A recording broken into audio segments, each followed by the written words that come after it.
বিসমিল্লাহির রহমানির রহিম। ইংরেজ সরকারের বিরুদ্ধে আন্দোলন। ইংরেজ সরকারের বিরুদ্ধে আন্দোলনের প্রথম দিকে সবচাইতে যে নাম উল্লেখযোগ্য সেটা হলো ফকির সন্ন্যাসী বিদ্রোহ। ফকির সন্ন্যাসী বিদ্রোহ অষ্টাদশ শতাব্দীতে শুরু হয়। 1760 থেকে 1880, প্রায় 120 বছর ছিল তাদের এই আন্দোলন। ফকির সন্ন্যাসীর আন্দোলনের নেতৃত্ব দেন ফকির মজনু শাহ। ফকির মজনু শাহ মারা যাওয়ার পরে আস্তে আস্তে এই আন্দোলনটা স্তম্ভিত হতে শুরু করে, যা পরবর্তীতে খুব একটা কার্যকর দেখা যায় না। পরবর্তীতে 1760 সালে চট্টগ্রাম ইংরেজদের অধীনে চলে আসে। চট্টগ্রাম যখন ইংরেজদের অধীনে চলে আসে তখন চট্টগ্রামের লাইফস্টাইল একটু অন্যরকম, বাংলাদেশ বা ভারতবর্ষের অন্যান্য থেকে তুলনা।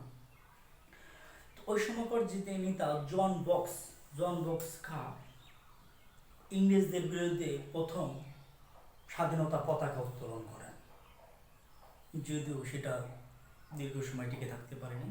একসময় ইংরেজদের হাতে ইংরেজরাও বারবার পরাজিত হতে থাকে। একসময় ইংরেজদের সাথে রাজা জন বক্সের একটা সন্ধি হয়। পরবর্তী যে আন্দোলনের যদি আমরা বলতে চাই, তাহলে এরপরেও যে সবচেয়ে আন্দোলন যেটা সবচেয়ে বেশি নাম করা সেটা হলো ফরাজি আন্দোলন। ফরাজ শব্দটা থেকে ফরাজি শব্দটি উৎপত্তি হয়েছে। এই ফরাজি আন্দোলনের নেতৃত্ব দান করেন হাজী মোহাম্মদ শরীয়তুল্লাহ। হাজী মোহাম্মদ শরীয়তুল্লাহ বর্তমান বাংলাদেশের মাদারীপুর জেলায় জন্মগ্রহণ করেন।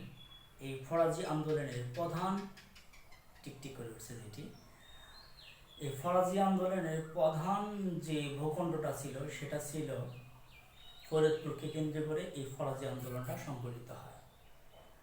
ফরাজি আন্দোলন মূলত ধর্মীয় সংস্কার আন্দোলন ছিল।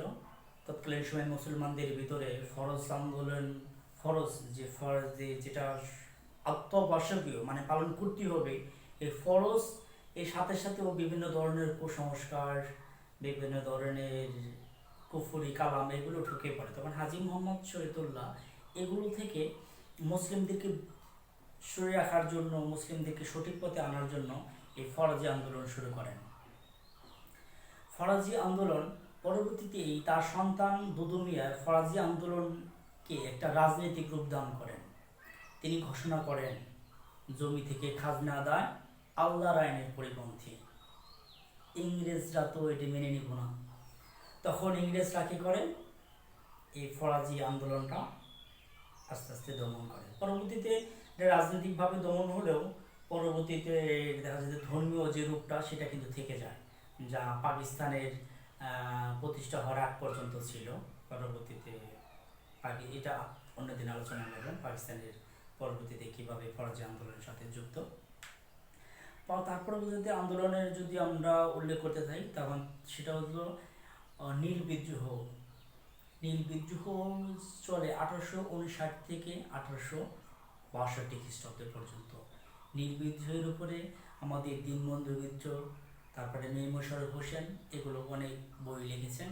তার ভিতরে নীল দর্পণ খুব নাম করা দীনবন্ধু মিত্র রায়ের, যেটা মাইকেল মধুসূদন দত্ত এটার পেছনে টাকা পয়সা দেয় এটা পাবলিশ করার জন্য। এবং এই নীল দর্পণটা ইন্ডিগো ফ্লান্টিং মিরর নাম হইতেছে, মাইকেল মধুসূদন দত্ত এটার ইংরেজি অনুবাদ করেন।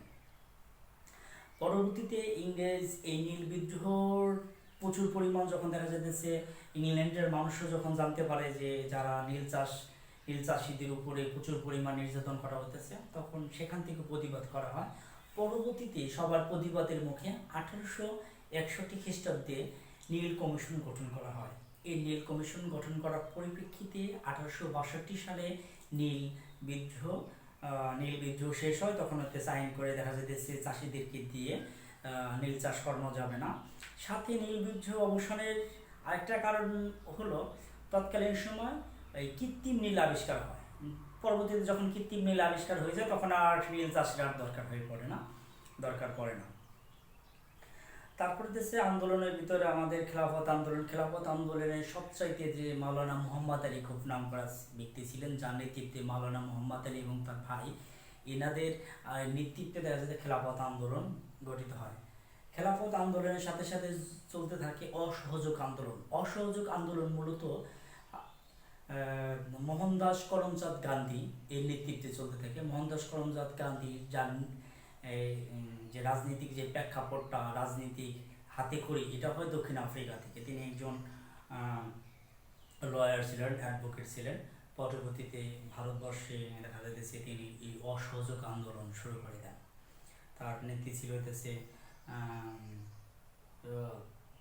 হিংসা না, দেখা যাইতেছে হিংসা বিদ্বেষ না, ভালোবাসা বা দেখা যাইতেছে শান্তি মেনে আমরা ইংরেজদেরকে বিতরণ করতে পারবো।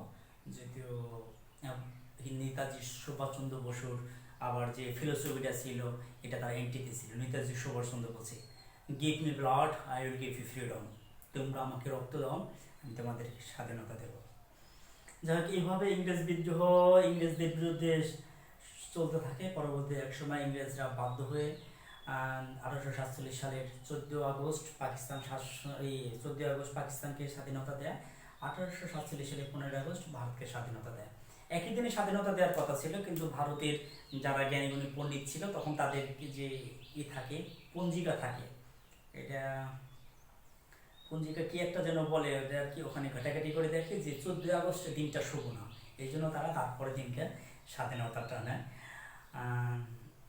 সংক্ষিপ্তভাবে বলছি, পরবর্তীতে কোনো এক সময় সুযোগ পেলে প্রতিটি প্রেক্ষাপটে, যেমন হাজি শরীয়তুল্লাহ নিয়ে কথা বলবো, প্লাস নীল বিদ্রোহ, এক একটা চ্যাপ্টারে এক এক ঘন্টা করে কথা বলা যায়।